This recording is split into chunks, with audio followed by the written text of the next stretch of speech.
예수 그리스도 이름으로 하나님 말씀 함께 나누도록 하겠습니다.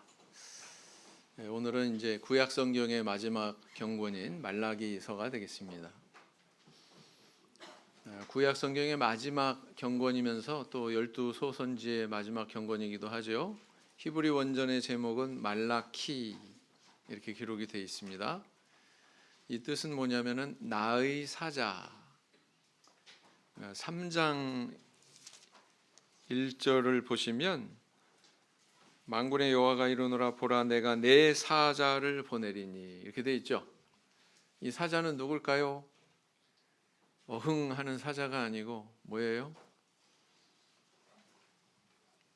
사신, 하나님께서 보내시는 친권 대사 뭐 이렇게 이야기할 수가 있겠죠. 바로 그 세례 요한을 가리키고 있는 것입니다. 근데 공교롭게도 이 말라기 제목의 이름의 뜻이 뭐라고요? 나의 사자 이렇게 되어 있죠. 그래서 한글 성경도 이에 따라서 말라기 이렇게 이름을 짓고 있습니다. 저자는 1장 1절에 말라기라고 하는 이름이 나타나고 있어요. 여호와께서 말라기로 이스라엘에게 말씀하신 경고라 이렇게 나타나고 있기 때문에 이 저서를 우리가 하나님의 계시로 믿는다면 당연히 저자는 말라기가 되겠죠. 기록 연대는 언제쯤 될까요? 포로 기한이 완료가 되고 예루살렘 성전도 완성이 되고 또 그 성전을 두르고 있는 성곽도 완성이 된 그 시점, 그래서 한 BC 432년경에 기록되지 않았느냐 이렇게 추정을 합니다. 자, 여기서 우리가 한번 연대를 한번 따져보자고요. 성전이 언제 완공이 됐냐면 BC 516년에 완공이 됐다고 그랬습니다. 맞죠? 그건 기억하시죠? 기억 안 하셔도 돼요. 제가 이렇게 계속 가르쳐 드리니까. 그로부터 한 80년 이 정도 이제 시간이 지났을 때 활동한 선지자가 말라기 선지자구나 라는 것을 알 수가 있습니다. 그때까지도 상황이 상당히 좋지 않았다. 좋지 않은 그런 그 시대 배경을 우리가 읽어낼 수가 있죠. 느헤미야 선지자가 BC 444년에 아까 BC 516년에 성전이 완공된다고 그랬어요. 자, 그런데 BC 444년에 유대 총독으로 이렇게 귀국해가지고 예루살렘 성벽, 성전이 아니라 뭐예요? 성벽을 이렇게 재건을 하는 일을 하더라라는 거예요. 그러니까 이 성벽이 재건된 것은 상당히 몇십 년 뒤의 일이구나, 한 80년 뒤의 일이구나라는 거 알 수 있어요, 없어요? 네, 그걸 한번 생각을 하시고 성경을 봐야 된다. 근데 이제 이렇게 그 재건을 완료한 다음에 다시 바사로 돌아갔다가 이듬해에 BC 432년에 다시 귀국해서 종교개혁을 주도하게 됩니다. 느헤미야 선지자가 말이죠. 그래서 이렇게 성전, 성벽만 완공한 게 아니고 이분은 이렇게 또 종교개혁까지 주도하셨구나. 뭘 할 수가 있습니까? 외적으로 드러난 것, 성전이나 성벽 이런 것들이 완성되는 것도 중요한 일이지만 내적인 것, 백성들의 신앙, 오늘날로 우리가 비유하자면은 영적인 성전, 우리 마음속에 영적인 성전을 완성하는 것이 어떻게 보면 더 중요하다 이렇게 볼 수가 있죠. 근데 제가 누누이 얘기하지만 이렇게 외적인 거, 내적인 거를 다 다루고 있단 말이에요. 구약 성경의 선지서를 쭉 살펴볼 때 이게 하나님과 우리 사이의 어떤 그런 관계 이런 걸 다루고 있고 또 이웃과의 관계를 다루고 있다. 또 이렇게도 말씀을 드렸었는데 특히 이 성전 중건과 관련해서는 외적으로 드러난 거, 그죠? 신앙의 어떤 형식, 그 다음에 내적으로 잠재되어 있는 거, 신앙의 어떤 내용 이런 것도 두 가지 요소가 이렇게 같이 연결돼 가지고 다루어지고 있다는 것을 발견할 수가 있죠. 역시 말라기서도 그렇다라는 겁니다. 다른 소선지서처럼. 그래서 이 말라기 선지자는 이 느헤미야의 종교 개혁을 지원하는 돕는 역할을 한 그런 선지자로 하나님께 부름을 받게 됩니다. 이것은 전에도 본 그런 장면인데요. 느헤미야, 에스라, 느헤미야, 에스라서에 나와 있던 사파지요. 성전을 재건했던. 자, 그래서 이렇게 완성돼서 올렸더라도 이걸로 끝난 게 아니란 말이에요. 그 이후에 내적인 성전에 대해서 다룬 내용이 바로 말라기서다. 이렇게 이런 관점에서 이해할 수가 있다. 그래서 이 무렵에 비록 이제 그 포로 귀환을 했지만 이스라엘 백성들의 그 삶은 굉장히 힘겨웠다, 암담했다라는 것입니다. 외형적으로는 이렇게 복원이 끝났어요. 그러나 더 중요한 그들이 기대하던 영광스러운 메시아 왕국은 아직 이루어지지 않았습니다. 거기에 대해서 막 실망하고 하나님을 믿는 신앙에서 점점 멀어져가는 그런 백성들한테 이제 말라기 선지자가 메시지를 전한 거죠. 이 바사 제국으로부터 정치적으로는 이렇게 부분적으로 자치권을 부여받았지만 사실은 여러 가지 그 제약을 받고 있었고 또 제국에 대해서 의무를 이행해야 됐다. 조공 같은 것도 바쳐야 될 거 아니에요, 그죠? 그런 의무를 이행해야 되는 그런 형편에 있었다라는 것입니다. 그런데 또 나라에서는 또 바사 제국에서는 뭐 이 이스라엘 백성들을 잘 돌봐주었느냐? 사실 제국이 크면은 통제력이 미약할 수밖에 없습니다. 마치 중국의 청나라 시대 때 말기에 백성들을 제대로 추스리지 못한 것처럼 뭐 그런 상황이 있었다 이렇게 볼 수가 있어요. 그래서 항상 주변의 어떤 이방 민족들로부터 공격당하고 약탈당하고 이런 아주 취약한 그런 상황이 있었다. 미국 초기 역사도 마찬가지죠. 국토는 굉장히 넓은데 중앙 정부가 그 백성들의 뭐 치안이나 이런 것들을 다 챙겨줄 수가 없잖아요. 그래서 미국 사람들이 총기를 가지고 다니는 거예요. 그죠? 내 몸은 내가 지켜야 되겠다. 그래서 생긴 거란 말이죠. 자, 보세요. 이게 바사 제국인데 전에도 본 지도입니다. 기억나시죠? 기억 안 나셔도 돼요. 지금 보시면 됩니다. 바사 제국의 저 방대한 땅을 한번 보세요. 왼쪽으로는 뭐가 있습니까? 애굽이 있죠. 오른쪽으로는 인도에까지 미치고, 그죠? 북쪽으로는 저기 에게해를 넘어서 마게도냐 지방까지 이렇게 미치는 굉장히 방대한 그런 땅을 지배했다. 여기서 이스라엘 백성들이 돌아간 땅이 어디였어요? 강서편이라고 써 있는데 보이십니까? 바로 여기입니다. 여기 바로 저 팔레스틴 땅이죠. 네.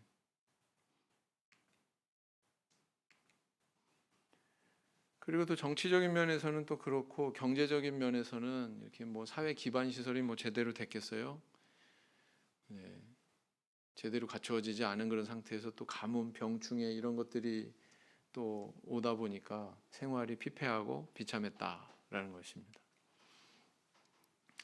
또 그러면 신앙적인 면에서는 어땠느냐? 제사장들이 깨어가지고 이렇게 백성들을 잘 신앙의 길로 인도하는 것이 아니라 이 제사장들이 먼저 종교 지도자들이 먼저 곁길로 간 거죠. 네. 그러다 보니까 백성들은 뭐예요? 율법을 제대로 알지 못하고 오늘 이 본문에 자세히 읽어보시면 백성들이 얼마나 율법에 대해서 무지했는지 그것을 배경으로 반영하는 내용들이 있습니다. 그래서 이방인들과도 이렇게 통혼이 이루어지고요. 뿐만 아니라 이렇게 가정에 대한 이야기가 여기 많이 나오거든요. 가정에서 폭력이 이루어지는 것에 대해서 부당한 이혼 뭐 이런 것들에 대해서 행해졌다 이 시대에. 그래서 이런 상황을 뭐라고 그래요? 경제, 정치, 뭐 종교 모든 면에서 굉장히 어려운 그런 시기였다라는 것을 알 수가 있죠. 그래서 하나님께서는 말라기 선지자를 그래서 보내신 거예요. 그리고 하나님의 계시의 말씀을 그들에게 전달하신 겁니다. 그래서 그 메시지의 골자는 뭡니까? 메시아 왕국은 이렇게 더딘 것 같지만 앞으로 확실히 도래할 거다. 근데 이 메시아 왕국은 백성들이 기대하는 그 왕국이었을까요? 아니면 그들이 생각하는 것과는 동떨어져 있는 영적인 왕국이었을까요? 그들의 기대와는 동떨어진, 그들이 기대한 바는 뭐였습니까? 다윗의 왕조처럼 아주 훌륭한 임금이, 정치적인 임금이 나와서 우리나라를 이렇게 이런 식민지 생활에서 벗어나게 해주고 부요하게 해주고 막 그걸 꿈꿨겠죠. 그랬거든요. 근데 여기서 하나님께서 말라기 선지자의 입술을 통해서 이야기하는 이 메시아 왕국은 영적인 왕국, 바로 예수 그리스도를 통해서 이루어질 미래의 그 하나님 나라 천국을 가리키고 있는 것입니다. 오늘날 우리도 마찬가지예요. 우리도 내가 기대하고 바라는 그 하나님, 하나님의 은혜, 하나님께서 나를 위해서 예비하신 은혜, 다를 수 있어요, 없어요? 다를 수 있습니까, 없습니까? 다를 수 있어요. 우리가 문제가 있는 거죠. 하나님의 문제가 있는 게 아니고. 바로 그 왕국을 언급하면서 누가 등장하냐면 언약의 사자, 그죠? 이 언약의 사자가 누구라고요? 세례 요한, 내 사자를 보낼 거다. 그러시면서 이렇게 예언을 하고 계시죠. 그래서 그 날에는 의인과 악인을 구분하는 확실한 심판이 있다. 이렇게 또 이야기하고 있습니다. 그래서 이 오늘날에도요, 이렇게 암담한 현실에 있는 우리 성도님이 계시다면 하나님께서 우리를 위해서 예비하실 그런 천국이 반드시 있다, 메시아 왕국이 있다는 것을 믿고서 소망을 가지는 것, 그게 이 말라기서를 통해서 우리에게 주시는 교훈의 말씀이다, 이렇게 볼 수가 있죠. 자, 말라기는 총 4장으로 되어 있고요. 4개의 부분으로 이렇게 또 분류할 수 있다. 그러나 정확하게 장과 4개의 부가 일치하지 않습니다. 일부는 1절에서부터 5절까지 내용이죠. 이 내용에 그 보면 굉장히 그 직설적으로 이렇게 그 이야기가 던져지고 있습니다. 세례 요한이 어때요? 직설적이에요? 간접적이에요? 성격이 불같아요? 아니면 온유해요? 세례 요한이. 신약 성경의 세례 요한 말이죠. 어떤 것 같습니까? 굉장히 직설적이에요. 세례 요한. 왜 목배임 당했습니까? 헤롯의 부정을 지적하다가 목배임 당했죠. 그렇죠? 근데 이 말라기서를 보면 굉장히 직설적이에요. 정확하게 그냥 정콕을 콕콕 찌르는 얘기를 합니다. 네, 그렇게 되어 있습니다. 너희는 주께서 어떻게 우리를 사랑하셨나이까? 라고 묻는다. 저는 이제 이것을 어떻게 표현하냐면 백성들의 절대무지. 우리가 언제 그랬어요? 우리가 뭐 언제 그랬어요? 하나님이 언제 그러셨어요? 이렇게 묻는 내용이 많이 나와요. 그래서 말라기서 전체 내용의 구조는 묻고 거기에 대해서 하나님이 대답하고, 묻고 거기에 대해서 하나님이 대답하고, QA 시스템이에요. QA 시스템. FAQ. 문답식으로 되어 있다. 이렇게 되어 있습니다. 그래서 백성들이 어떻게 물어요? 먼저 이렇게 묻습니다. 주께서 어떻게 우리를 사랑하셨나이까? 하나님의 사랑에 대해서 발견하고 확신하는 바가 있었어요? 없었어요? 백성들한테? 방금 말씀드린 대로 상황이 너무 암담해요. 피폐해요. 비참하기까지 해요. 그들이 놓인 상태가.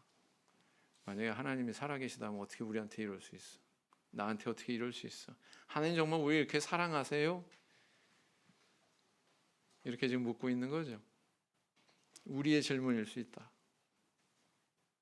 우리 성도님들도 그렇게 질문할 수 있죠. 자기의 상황이 너무 힘들면. 자, 이 질문으로 시작을 합니다. 이것은 굉장히 그 순서상으로 볼 때 의미가 깊은 질문이 던져지고 있다, 이렇게 볼 수 있습니다. 하나님이 사랑을 하느냐 안 하시느냐, 당신의 백성을 사랑하느냐 안 하느냐 그거에 기반해서 이후의 내용이 전개가 되거든요. 자, 하나님이 뭐라고 대답하셔요? 야, 너네들 에돔 족속하고 비교해봐. 내가 에돔과 비교해볼 때 야곱 족속 너희들 내가 특별히 이렇게 사랑하지 않았느냐? 그 내용이 2절부터 5절까지 나오는 겁니다. 자, 에돔 족속은 어떤 기억이 있으십니까? 페트라 유적에 저기에 기거하던 족속이 에돔 족속이라고 했죠? 기억나십니까? 네. 알카즈네라고 하는 저 신전이 있는 바위 도시 페트라, 그 에돔 족속과 비교할 때 내가 너희를 얼마나 사랑했느냐, 이게 이제 하나님의 이제 대답이시죠. 자, 1장 6절부터 2장 16절까지는 2부 내용이 되겠습니다. 타락 경고에 대한 두 편의 예언이 등장을 하고 있고요. 또 뭐라고 질문해요? 우리가 어떻게 주의 이름을 멸시하였나이까? 어떻게 주를 더럽게 하였나이까? 이렇게 묻습니다. 그러니까 하나님께서 또 뭐라고 대답하셔요? 너희들이 눈먼 것 가져왔지 않냐? 장애 입은 거, 뭐 저는 거, 상처난 거, 이런 거, 병든 거 가지고 왔잖아. 그런 제물로 나한테 드리지 아니하였느냐? 그렇게 이제 정확하게 지적을 하고 있는 거죠. 그래서 내가 너희 손으로 드리는 건 나는 받지 않겠다, 이렇게 대답을 하십니다. 그리고 또 이제 1장 11절에서 뭐라고 하냐면은 이방 민족 중에서 내 이름이 크게 되고 깨끗한 제물을 드리게 될 것이다. 한번 생각해 보세요. 유대인들은 하나님의 선민이라고 하는 야곱 족속은 이렇게 토색한 거, 흠 있는 거, 저는 거, 병든 거 갖다가 하나님 앞에 드렸는데 이방인들은 어떻게 한다고요? 깨끗한 것을 하나님 앞에 드린다고요. 이거 신약 시대에 와서 성취가 됩니까? 안 됩니까? 그대로 성취가 되죠.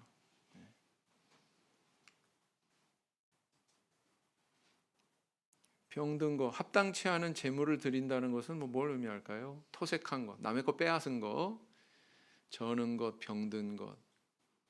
이건 뭘 의미할까요? 우리가 하나님 앞에 나아갈 때 예배 드리는 것, 그 예배 드리는 것도 우리가 정결해야 되지만 사실은 우리의 삶이 하나님 앞에 드리는 예배여야 되죠. 그죠?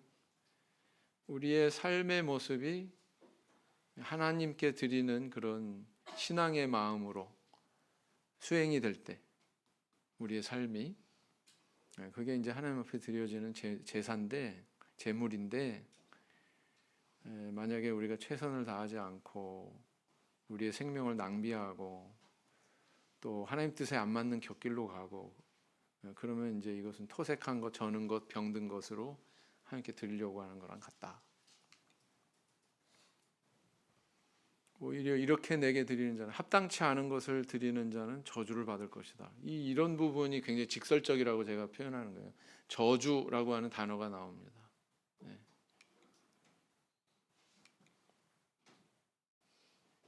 너희 타락한 제사장들은 멸절당할 것이다, 이렇게 또 경고하고 있고요. 레위와 세운 언약은 생명과 평강의 언약이다. 제사장의 입술은 지식을 지키고 백성들은 그 입에서 율법을 구하여야 하는데 바른 길에서 떠나서 율법에서 벗어났다. 제사장을 먼저 이야기한 것은 제사장의 책임이 그만큼 큰 거죠. 하나님 말씀 제대로 백성들한테 전하지 않았기 때문에 백성들은 하나님 말씀을 쫓을 수 있는 기회가 상실이 된 것이고, 그래서 벌어진 일이죠. 그래서 이스라엘 백성들이 계속 질문해요. 언제 우리가 이랬어요? 막 이러면서 거기에 대해서 하나님께서는 정확하게 딱딱 짚으십니다. 자녀들 기르실 때 우리 성도님들은 어떠세요? 자녀들이 잘못한 거 딱딱 짚어주면 좋아하던가요? 네? 싫어하죠? 네, 사람은요, 합리적인 존재가 아니라 합리화하는 존재다, 이런 말이 있습니다. 정직하게 이렇게 딱 지적하는 것에 대해서 인정하지 않는 거죠. 네. 그런 성향이 있어요. 사람한테 다 있습니다. 네. 저희 집사람한테 저의 단점에 대해서 지적하면 제가 잘 받아들일까요? 안 받아들일까요? 저희 집사람한테 물어보세요. 사람한테 다 그런 성향이 있습니다. 그 다음에 이제 하나님 말씀에서 멀어진 그들의 그 삶의 실상에 대해서 낱낱이 지적하세요. 말라기 선지자를 통해 낱낱이 지적하십니다. 결혼에 대한 언약을 파괴하고 우상 숭배자와 통혼하고, 이런 자들에 대해서 야곱의 장막에서 끊어버리실 것이다. 뭐예요? 선민의 대열에서 제외시켜 버릴 거다. 이런 의미죠. 내가 어디서 취한 아내에게 괴사를 행하지 말라. 이건 뭐예요? 아내를 버리고 다른데 재혼하는 그런 행태를 지금 이렇게 경고하는 겁니다. 그래서 그때 시대가 굉장히 그 가정적으로 문란한 시대였구나라는 것을 말라기 선지자의 글을 통해서 우리가 알 수가 있죠.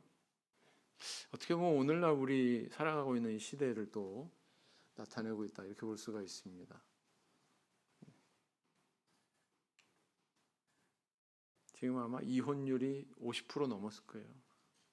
50%쯤 됩니다. 이혼율이. 요즘에 우리 학생들한테 이제 결혼관, 이성관, 성경 공부를 안식일에 하고 있는데 통계 자료도 다 이렇게 첫 시간에 다 보여주고 그랬어요. 이혼 얘기 먼저부터 했습니다. 이혼 얘기 먼저부터. 왜 그래요? 왜 결혼합니까? 사랑하니까.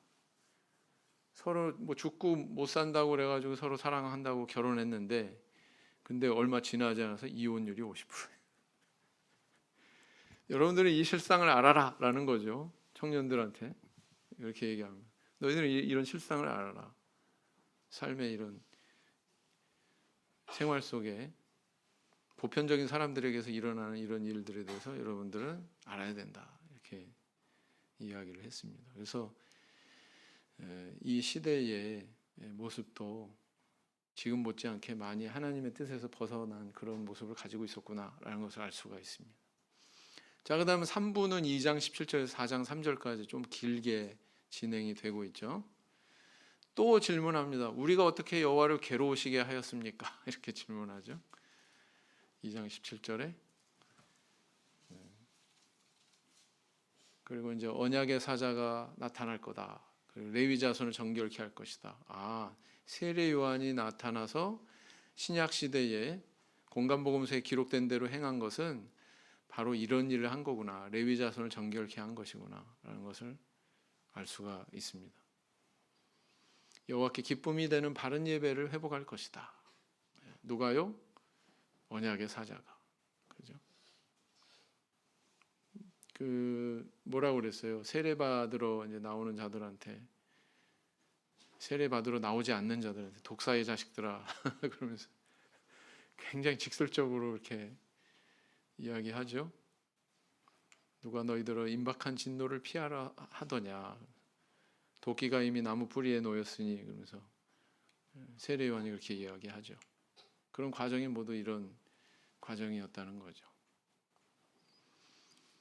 악한 자들에 대해서는 심판이 있을 것이다. 그러나 이것만 이야기하지 않습니다. 누누이 또 다시 재차 확인하게 되지만 야곱의 자손들은 소멸되지 않는다. 이런 소망의, 희망의 그런 이야기도 있어요, 없어요? 네, 있습니다. 너희는 내게 돌아와서 나의 것을 도적질하지 마라. 나의 것을 도적질하지 말라는 건 무슨 뜻이에요? 11조를 얘기하는 겁니다. 11조와 헌물을 하나님께 돌려라. 그러니까 성전이, 스룹바벨 성전이 완성되었지만 사실은 그 성전에서 이루어질 수 있는 하나님 앞에 드려질 거룩한 제사, 올바른 제사는 이루어졌다, 안 이루어졌다 하는 거예요? 안 이루어졌다는 거죠. 그죠? 그래서 이런 내용을 우리가 살펴볼 수가 있습니다.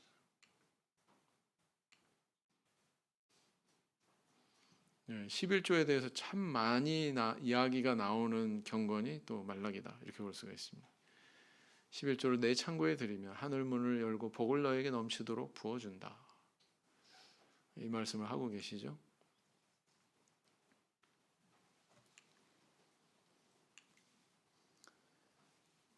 그리고 또 하나님의 이런 심판이 늦어져서 교만한 자가 복되다. 오히려 우리가 그냥 막 가는 게 훨씬 낫네. 뭐 이런 식으로 이야기하는 것은 그건 하나님을 대적하는 것과 같다. 이렇게 이야기하고 있습니다.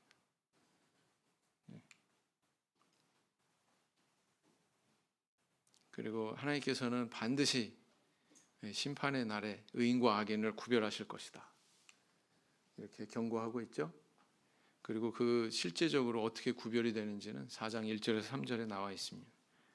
뭐라고 나와 있어요? 4장 1절에서 3절.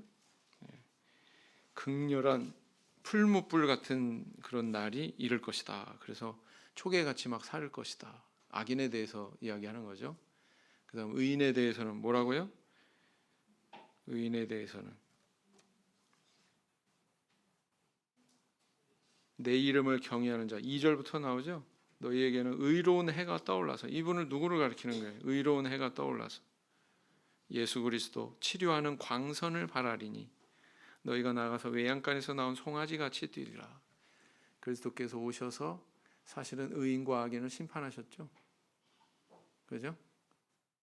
하나님 말씀으로. 마태복음 25장에 보면 양과 염소의 비유가 나옵니다. 세 번째 비유죠.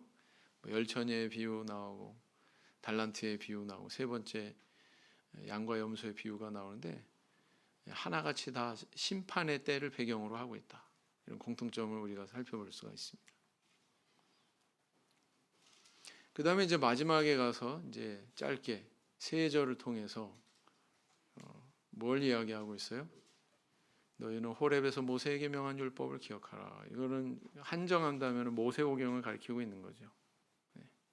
그 율법을 기억해라. 그러니까 이것을 기억하지 않았기 때문에 이런 명령이 이루어지는 거거든요. 보라, 내가 엘리야를 보낼 것이다. 이게 바로 누구라고요? 세례 요한. 그가 사람들의 마음을 바르게 돌이키는 사역을 할 것이다.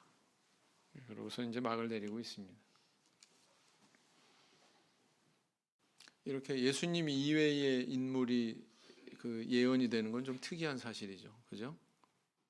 구약성경 안에서.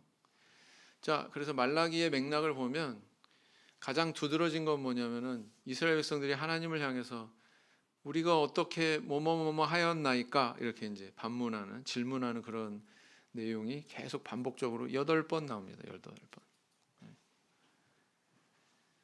그래서 얼마나 인간이 무지할 수 있는가? 하나님의 은혜에 대해서 자신의 범과에 대해서 무지할 수 있나? 이것을 분명히 보여주고 있습니다.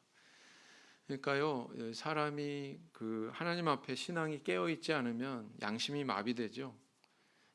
양심만 마비되는 게 아니라 깨달음의 능력도 한계가 있습니다. 깨달음의 능력 알지 못하죠.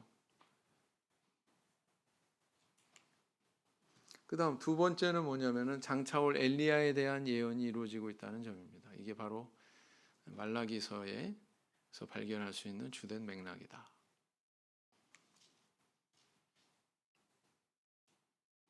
그래서 세례 요한의 출현을 예언하면서 마태복음이 딱 연결이 되잖아요. 신약 성경에서. 그렇죠? 근데 마태복음에서 또 누구부터 등장해요? 누가 초반에 등장하고 있습니까? 세례 요한. 그죠? 그래서 아주 자연스럽게 연결이 되고 있는 그런 모습을 보게 되죠. 자, 이제 9절을 한번 읽어보겠습니다. 구체적으로 말라기 1장 2절 읽어보겠습니다. 시작. 여호와께서 가라사대 내가 너희를 사랑하였노라 하나 너희는 이르기를 주께서 어떻게 우리를 사랑하셨나이까 하는도다. 나 여호와가 말하노라 에서는 야곱의 형이 아니냐 그러나 내가 야곱을 사랑하였고 이렇게 말씀하고 계십니다. 그래서 항상 이렇게 이스라엘 백성들의 질문이 던져지고 거기에 대한 대답이 이루어지고 이런 구조로 진행이 되고 있습니다. 1장 7절 또 읽어보겠습니다. 시작. 너희가 더러운 떡을 나의 단에 드리고도 말하기를 우리가 어떻게 주를 더럽게 하였나이까 하는도다. 이는 너희가 주의 상은 경멸히 여길 것이라 말함을 인함이니라. 또 2장 17절 시작. 너희가 말로 여호와를 괴로우시게 하고도 이르기를 우리가 어떻게 여호와를 괴로우시게 하였나 하는도다. 이는 너희가 말하기를 모든 행악하는 자는 여호와의 눈에 선이 보이며 그에게 기쁨이 된다 하며 또 말하기를 공의의 하나님이 어디 계시냐 함이니라. 그다음 3장 8절 보시면 시작. 사람이 어찌 하나님의 것을 도적질하겠느냐? 그러나 너희는 나의 것을 도적질하고도 말하기를 우리가 어떻게 주의 것을 도적질하였나이까 하도다. 이는 곧 11조와 헌물이라. 또 이렇게 얘기하고 있죠. 3장 13절 시작. 여호와가 이르노라 너희가 완악한 말로 나를 대적하고도 이르기를 우리가 무슨 말로 주를 대적하였나이까 하는도다. 또 이렇게. 그래서요 계속 이런 그 질문이 이루어지는 그런 내용들이 반복구로 발견이 되고 있습니다. 자, 그럼 말라기서의 교훈들은 뭘까요? 하나님의 은혜와 사랑에 대해서, 내가 하나님을 멸시함에 대해서, 그러면 위에 어떤 교훈이 나올까요? 유추가 되죠? 하나님의 은혜에 무지한 자신을 알아라.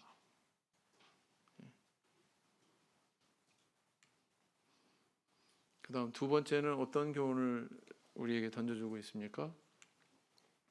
자신의 죄악에 무지한 너 자신을 알아라. 세 번째는 현재 이렇게 암울해도 미래의 소망이 있다라는 것을 또 이야기하고 있습니다.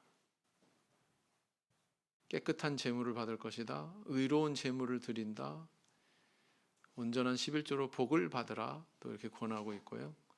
그들을 나의 특별한 소유로 삼을 것이요. 또 이렇게 말씀하고 있고요. 그날에 의로운 해가 떠오른다. 이런 말씀도 있죠. 이것은 다 예수 그리스도를 통해서 이루어질 미래사를 가리키고 있습니다. 그러니까 육적인 상황을 배경으로 해서 이야기하지만 결과적으로 겨냥하는 것은 영적인 성취를 바라보고 있다.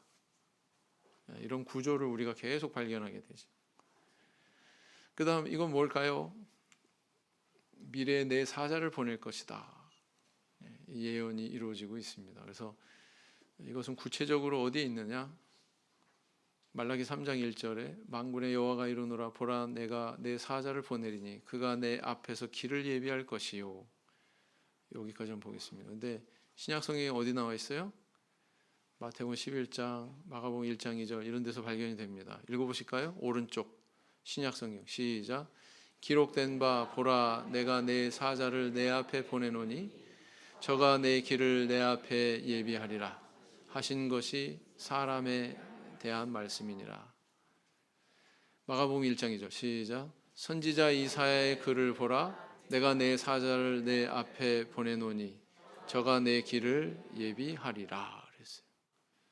사실은 이사야가 아니죠. 이사야에서도 찾을 수 있나? 찾아보세요. 아마 없을 겁니다.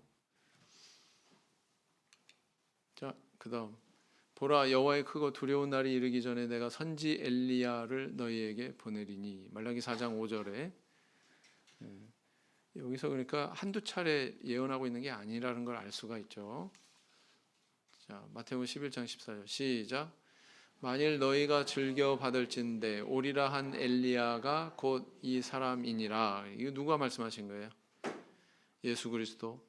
누구한테? 제자들한테. 누구에 대해서? 세례 요한에 대해서. 그죠? 그 말씀이 이거죠.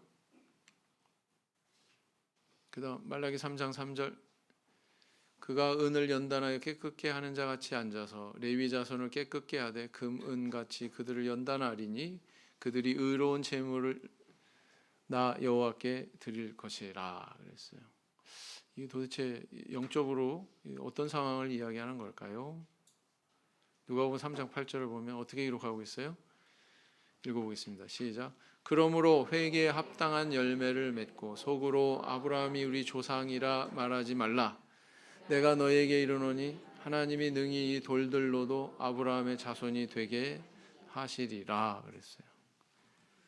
이게 그 세례 요한이 백성들한테 던진 말이죠. 신부는 아브라함의 자손, 하나님의 선민이지만 하나님의 선민답지 않은 그들에 대해서 두 가지를 일치시키도록, 그들의 신분과 그들의 행실을 일치시키도록 막 정콕을 찌르는 이런 직언을 막 하잖아요, 세례 요한이.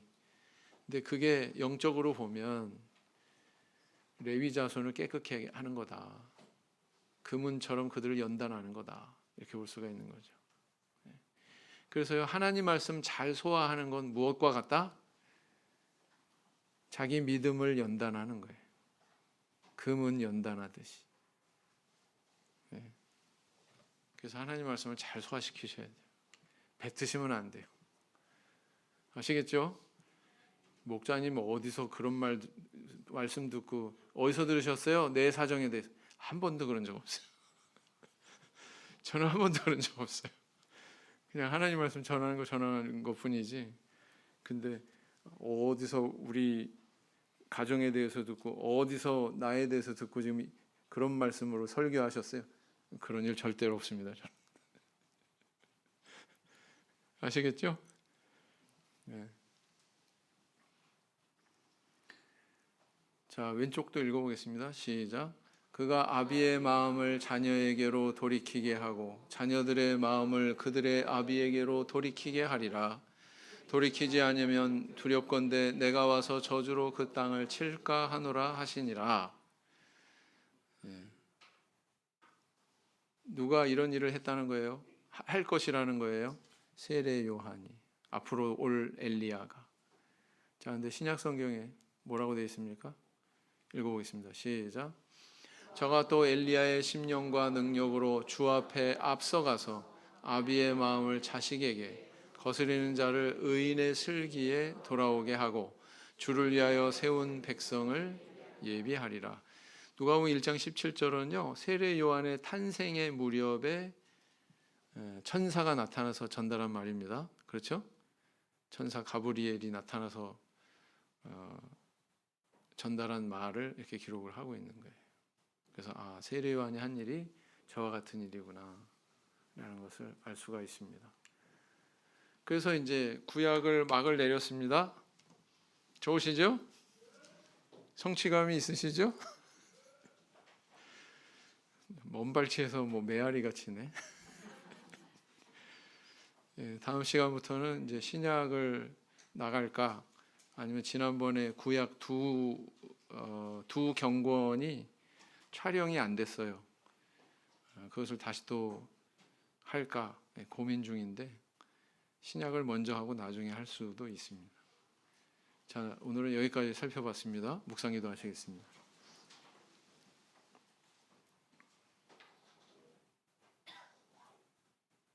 아멘.